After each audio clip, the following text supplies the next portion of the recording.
Ishimatsu Yoshida était un Japonais très normal. Un petit homme tranquille, travaillant, fidèle à sa famille, sans problème majeur dans sa vie. Jusqu'au jour où, marchant sur la route qui menait chez lui, deux hommes lui sautèrent dessus et commencèrent à lui demander d'avouer son crime, tout en le frappant violemment. « Confesse! Confesse ce que tu as fait! » lui ont-ils dit. « Confesse que tu l'as tué! » Des policiers qui passaient par là, ayant vu la situation, sont rapidement intervenus pour demander ce qui se passait. Et ces deux hommes-là ont dit qu'ils ont vu Ishimatsu tuer un homme tout près de là sur la route. Donc, les policiers ont saisi ce petit Japonais, sont allés sur la route un peu plus loin pour trouver effectivement un homme qui était décédé. Ils lui ont mis les menottes, ils l'ont amené, ils ont pris le témoignage par écrit de ces deux hommes-là et formellement, Ishimatsu a été accusé de meurtre. Puis il n'en revenait tout simplement pas. Il savait que c'était pas lui qui avait commis ce crime-là. Il a été reconnu coupable et il a passé 23 ans en prison en attendant son exécution. Parce qu'il devait être exécuté étant une peine capitale là-bas au Japon.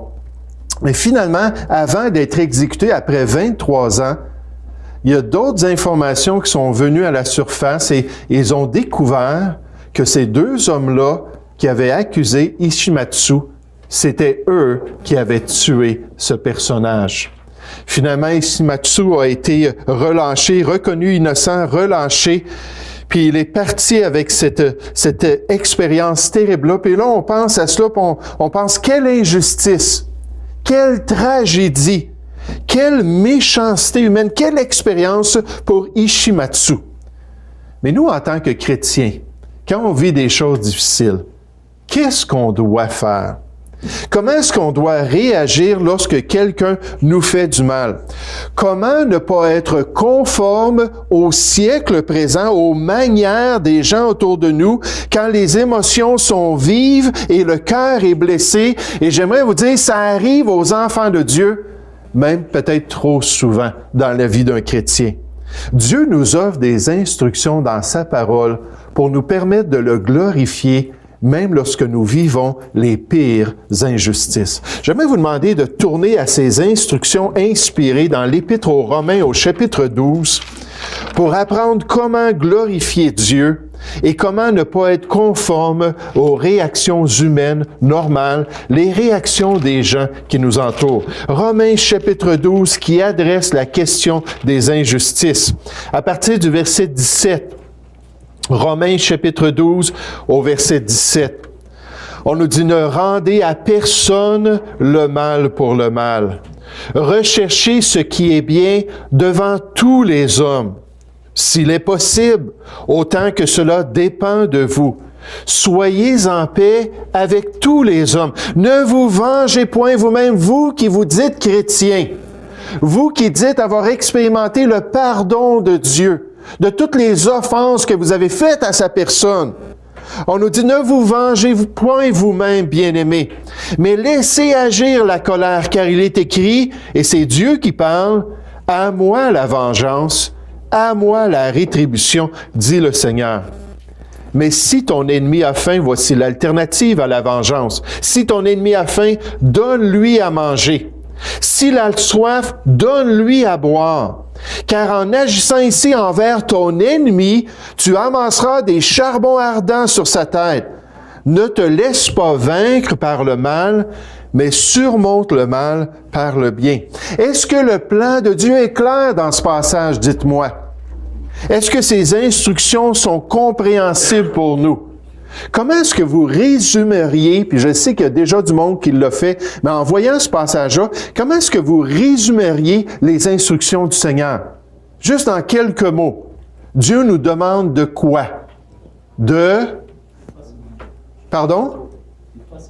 De ne pas se venger, exactement. Dieu nous demande de... Oui, Christian? Compassion. D'avoir de la miséricorde, de la compassion. Il nous demande de pardonner à ceux qui nous font du mal, de laisser tomber les charges. Maintenant, j'aimerais qu'on puisse regarder les détails. Qu'est-ce que ça inclut pour un chrétien de pardonner à son ennemi et pardonner à celui qui lui a fait du mal?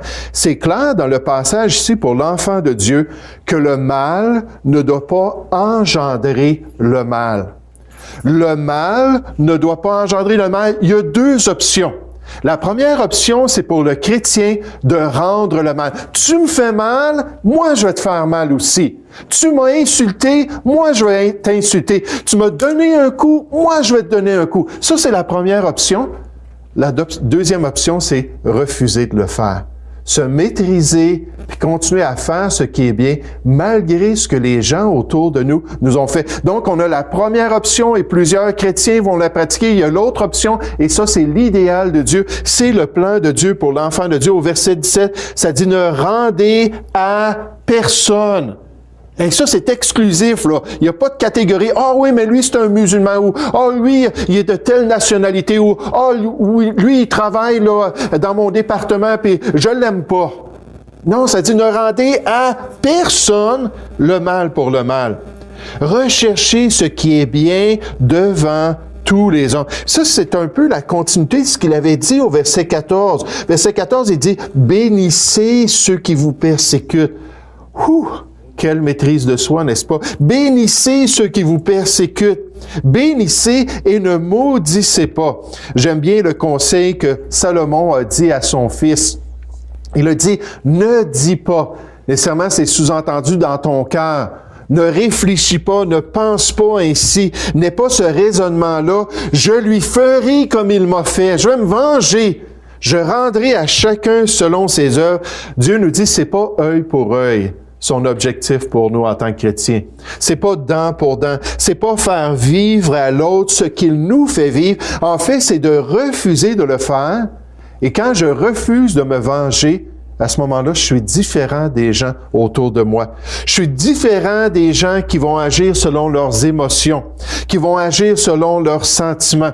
Je me souviens un jour, j'avais un ami qui était allé à Montréal, puis j'étais toxicomane avant de connaître le Seigneur. Puis cet ami-là, il était un des vendeurs de drogue, puis c'est un gars, les cheveux longs comme moi, dans le milieu du dos, puis tout croche, là, puis c'était un gars qui était vraiment... très, très irritant. Puis à un moment donné, il se tenait sur le trottoir, puis il attendait un de ses amis pour qu'il vienne le chercher, puis il s'en allait dans un autre cabaret, un autre club. Puis il y a un vieux monsieur qui a passé à côté de lui, puis il l'a regardé, puis il dit, vraiment, là, t'as l'air d'une crapule. Vraiment, là, tu fais pitié. Comment ça tu te coupes pas les cheveux? Comment ça t'es tout désordonné comme ça? Puis là, le vieux monsieur était là autour de lui, puis nécessairement, ils n'étaient pas de la même génération, puis ils n'avaient pas le même habillement, puis il n'y avait pas le piercing que l'autre avait, puis ainsi de suite. Puis là, il disait toutes sortes de choses comme ça. Puis à un moment donné, mon ami s'est fâché, puis il a fait ça comme ça. Pouf! Puis le monsieur est tombé dans la rue, et il y a une voiture qui a passé par-dessus. Et il a été tué à cause de cette situation-là.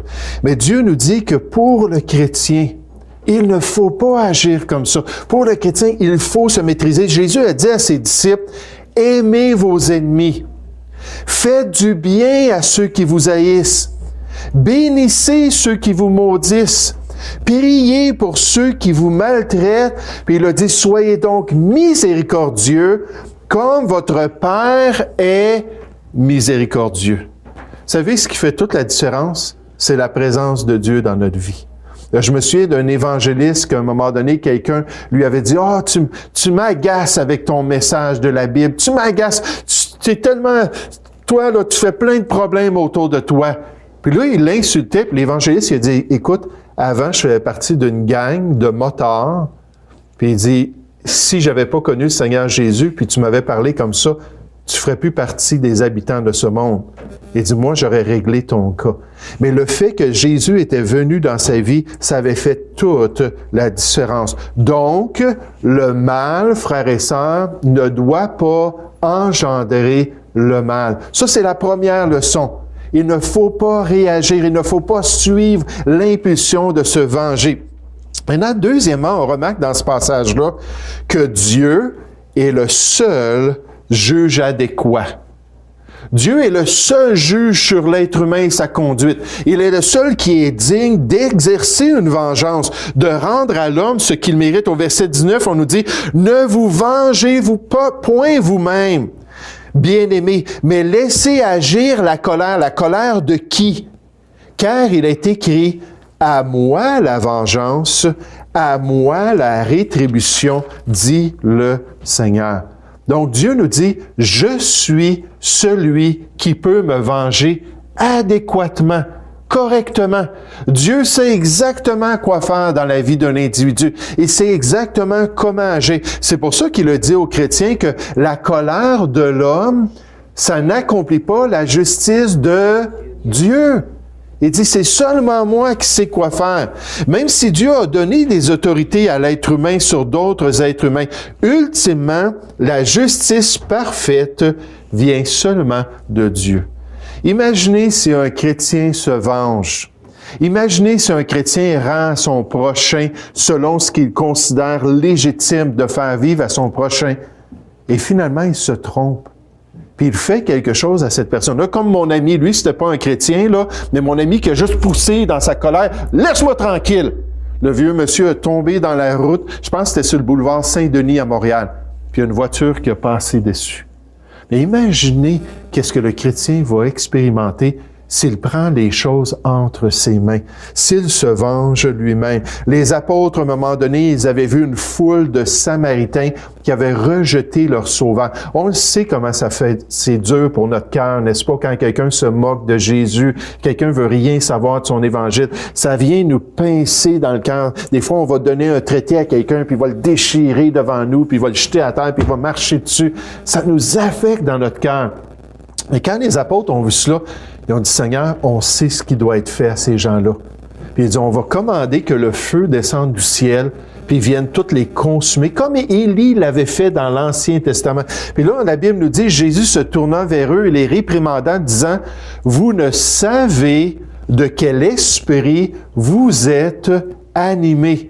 Car le Fils de l'homme est venu non pour perdre les âmes des hommes, mais pour les sauver. Il dit, mon plan, c'est le salut des gens. Mon plan, c'est de travailler dans la vie de ces Samaritains-là. Et dans Jean chapitre 4, on voit une foule, une ville entière qui se tourne vers le Seigneur Jésus pour recevoir son pardon. Mais les apôtres, qu'est-ce qu'ils voulaient faire? Ils voulaient se venger. Le chrétien peut se tromper. L'enfant de Dieu peut faire des choses contraires au plan de Dieu. Seulement Dieu sait exactement quoi faire et il dit, laissez-moi agir dans la vie de cette personne. Le prophète Nahum a dit, l'Éternel est lent à la colère. Il est grand par sa force. Lui, il a une parfaite maîtrise de soi. C'est pas à cause qu'il se met en colère, il est irrité, que je dois faire ça. Non, il agit toujours selon sa nature parfaite et selon sa justice. Il ne laisse pas impuni. L'Éternel marche dans la tempête, dans le tourbillon. Les nuées sont la poussière de ses pieds. Dieu sait quand et comment agir dans la vie des gens. Comme règle, il use de patience envers tous, parce qu'il veut que l'homme se repente et revienne dans les voies de Dieu. Oh, je fais juste penser à cette histoire que j'ai lue il y a quelques semaines de deux fils de pasteurs. Ça, c'est venu me chercher parce qu'en tant que pasteur, nos enfants sont imparfaits. Comme nous, ils ont hérité de notre nature. Puis des fois, ils font des choses qui peuvent être vraiment dommages pour leur vie. Mais là, c'est deux fils qui se sont totalement éloignés de la parole de Dieu. Ils étaient rendus des jeunes adultes, ils ont commencé à se tenir avec une gang, et finalement, ça n'a pas été long qu'ils sont rentrés dans le crime organisé. Puis avec le crime organisé et l'argent qu'ils ont fait en faisant ces crimes-là, dans ces gangs-là, ils sont devenus toxicomanes. Et les deux étaient rendus avec de l'héroïne, puis ils étaient totalement là. C'était énorme la situation qu'ils vivaient. Puis comme c'était beau de lire que le plus vieux, le frère cadet, qui a initié son frère au crime organisé, que comment lui, il a entendu l'Évangile de la part d'un ami. Puis Dieu est venu le sauver, puis il a totalement transformé sa vie. Il l'a libéré des drogues. Il a été complètement là, libéré de son esclavage. Puis là, quelqu'un l'a interviewé, puis ça l'a passé même à la télévision, parce que c'était un gars connu, un criminel qui était très violent. puis c'était connu, puis là, ils l'ont interviewé. Qu'est-ce qui a changé dans ta vie? Et son frère, dans un party, a décidé tout à coup d'ouvrir la télévision parce que c'était finalement plate, c'était pas la musique qu'il aimait, puis c'était pas les amis exactement qu'il désirait. Fait que là, il était allé dans une pièce, puis il a ouvert la télévision, puis c'était son frère qui était en train de partager comment Dieu avait changé sa vie. Comment il était devenu une nouvelle créature. Là, quand il a vu ça, il a dit, mon ami, qu'est-ce qu'il fait là? Il était fâché contre son frère. C'était son modèle, là. Il l'aimait, son frère. Il avait fait une fortune avec le crime.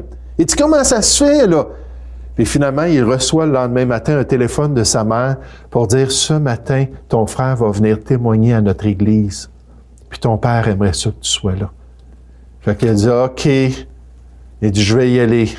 Puis là, en partant, il a pris un petit peu de drogue juste pour se mettre dans l'humeur. Puis il est allé là-bas. Mais avant la fin de la réunion, il était à genoux. Puis il est en train de recevoir Christ comme son sauveur.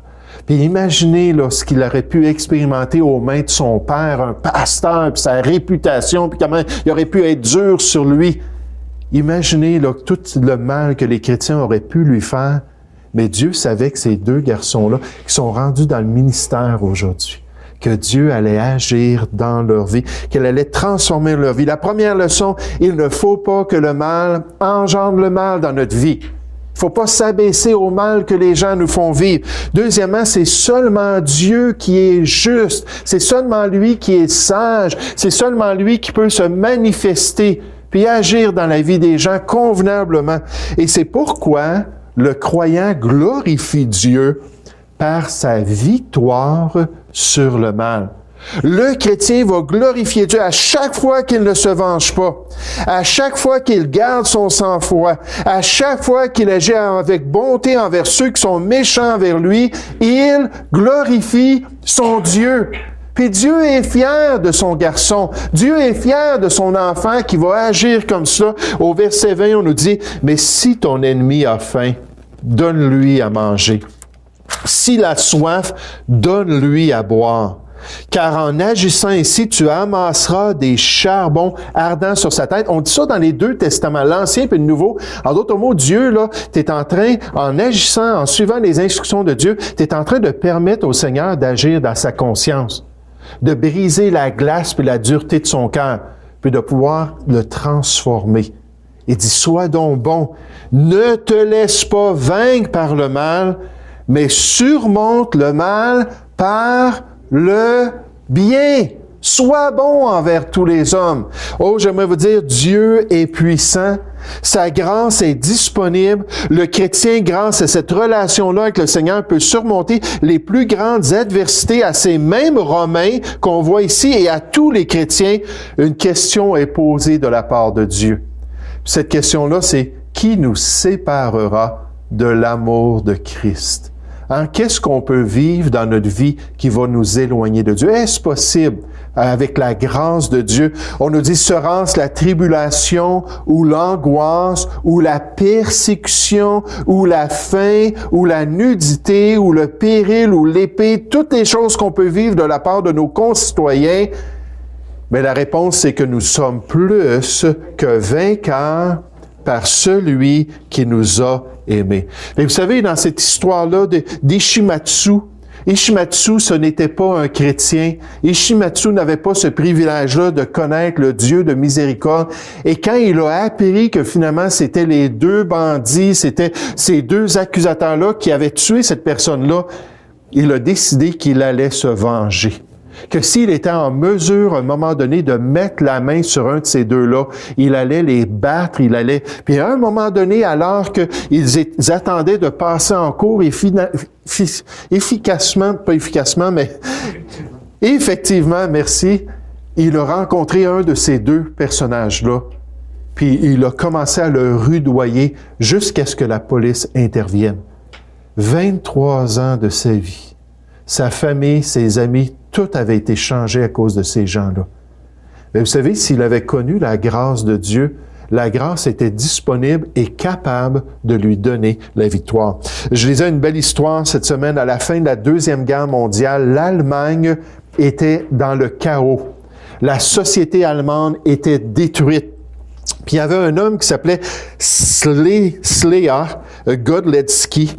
qui s'en allait avec une bande à travers les campagnes du pays en Allemagne. Vous savez, les Allemands ont été vaincus par les forces de l'Axe et une grande partie de la structure de l'Allemagne, le gouvernement, puis ainsi de suite, l'infrastructure même des villes, tout a été détruit. C'était le chaos de rebâtir la société. Tout de suite après cela, il y a un jeune Allemand qui va chercher du monde, puis il trouve des voyous, puis il commence à faire des coups à travers les campagnes de l'Allemagne. Il arrivait chez les fermiers, puis il rentrait chez les fermiers, il battait les gens, il prenait leurs biens, puis là, ils allaient à une autre ferme, puis ils faisaient la même chose. Puis plus ça allait, pire ça s'empirait. Pire que ça se développait, leur conscience était de plus en plus dure, puis là, c'était de plus en plus violent. Puis même, c'est venu jusqu'au meurtre. À un moment donné, ce jeune homme-là, avec ses amis, sont rentrés dans la ferme de la famille Amelman. Puis lorsqu'ils sont arrivés là, ils ont trouvé que M. Amelman et son épouse avaient 8 enfants qui travaillaient tous avec eux dans la ferme. Puis là, ils ont fait la même chose, ils sont rentrés, puis ils avaient des armes, puis ils avaient tout un arsenal qu'ils avaient trouvé à travers le pays à cause de la guerre, tout ça. Puis là, ils avaient menacé, ils ont battu les jeunes, puis ils ont battu les enfants, puis finalement, un des hommes a dit, « Hey, il dit, pourquoi est-ce qu'on garde des témoins de tout cela? » Puis là, ils se sont regardés, puis ont dit, « Ben oui, pourquoi avoir des témoins contre nous? » Puis ils ont pris leurs armes automatiques, puis ils ont abattu les 10 membres de la famille. Là, ils ont pris tout ce qu'ils pouvaient, puis ils sont partis pour s'en aller à la prochaine ferme. Maintenant, il y avait un de ces 10 membres-là, le père, M. Amelman, malgré les 4 projectiles qu'il a reçus, il a survécu. Il est le seul de la famille qui a réussi à survivre à cette attaque-là. Finalement, la bande de Slezla, j'essaie de dire son nom, a été arrêtée, puis ils ont été reconnus coupables, et lui, il a été condamné à 20 ans de prison. Puis il s'est en allé 20 ans en prison. Puis au bout de ces 20 ans-là, lorsque c'était le temps de relâcher cet homme-là, le gouvernement a dit, on va te relâcher à condition que quelqu'un soit garant de ta personne. Donc, que ce soit quelqu'un dans ta famille qui vienne te chercher, contacte des gens qui viennent ici te chercher, puis s'ils disent qu'ils veulent être garants, que tu vas bien te conduire, à ce moment-là, on va te laisser sortir de prison. Alors, il a commencé à faire des appels, il a commencé à contacter ses anciens amis, à contacter sa famille, puis il n'y avait pas personne qui voulait s'occuper de lui. Maintenant, M. Amelman, à travers tout cela, a continué sa vie. C'était un chrétien évangélique fidèle, quelqu'un qui aimait le Seigneur. Puis à un moment donné, il a appris cela à travers les branches. Quelqu'un lui a dit, « Hey, te souviens-tu de telle personne? » Il dit, « Comment pourrais-je l'oublier? » Il dit, « Mais là, il a fait ses 20 ans, puis là, ils veulent le laisser sortir, mais personne ne veut s'occuper de lui. Personne ne veut être garant pour lui. » Dès qu'il a entendu ça, il est parti, il est allé voir le juge. Puis il a dit, « Je suis M. Amelman, et cet homme-là a tué toute ma famille. » Mais il dit, « Moi, je connais un sauveur qui est plus grand que cette tragédie-là. Un sauveur qui m'a pardonné tous mes péchés. » Puis il a dit, « Comment puis-je ne pas offrir cela à ce criminel? » Puis ils ont signé le papier. Puis M. Amelman est allé à la prison, puis ils ont laissé sortir cet homme-là, puis il l'a pris et il l'a adopté comme son propre fils. Il a pris soin de lui, ils ont développé une amitié. Ce jeune homme-là n'est jamais retourné dans le crime, n'est jamais retourné là, dans les gangs, puis il est devenu un honnête citoyen. Puis jusqu'à la fin de sa vie, M. Amelman a dit, « Moi, je vais t'offrir le pardon que Jésus-Christ t'offre. » pour être un témoignage pour la gloire de Dieu. Le mal pour l'enfant de Dieu ne doit jamais engendrer quoi? Ne doit jamais engendrer le mal. Dieu ne veut pas ça dans notre vie. Dieu est le seul juge qui est digne d'exercer la justice. Il dit, laissez-moi la justice, laissez-moi la vengeance, la rétribution. C'est moi qui va savoir comment agir dans la vie des gens. Je suis riche en bonté, je suis lent à la colère et je vais agir convenablement. Puis dernièrement, le croyant glorifie Dieu par sa victoire sur le mal. Ne te laisse pas vaincre par le mal, mais surmonte le mal par le bien. Alors, qu'est-ce que je dois faire? Je dois tout simplement agir comme mon Dieu demande d'agir. Je dois tout simplement pratiquer ses instructions et être comme M. Hamelman, être une bénédiction, même pour les gens difficiles dans ma vie. Nous allons prier ensemble. Ô Père Céleste, j'aimerais te louer, j'aimerais te remercier, Père. Merci pour ton Fils qui a prié, Père, pardonne-leur. Seigneur, merci pour cet exemple de miséricorde, cet exemple de maîtrise de soi avec des clous dans ses mains, avec un corps tout déchiré par les soldats romains, Seigneur, avec des gens qui l'entouraient et qui riaient de lui, qui se moquaient de lui. Il a été capable de trouver dans son cœur ce pardon et cette miséricorde. Et maintenant que nous sommes sauvés, nous qui te connaissons, nous qui avons laissé à Jésus l'accès dans notre vie, nous aussi maintenant, par sa présence et par sa grâce, nous pouvons de même pardonner. Ô Père Céleste, aide-nous à être miséricordieux. Aide-nous à te glorifier dans la manière que nous agissons. Aide-nous à te plaire en toutes choses. Nous te prions au nom du Seigneur Jésus. Amen.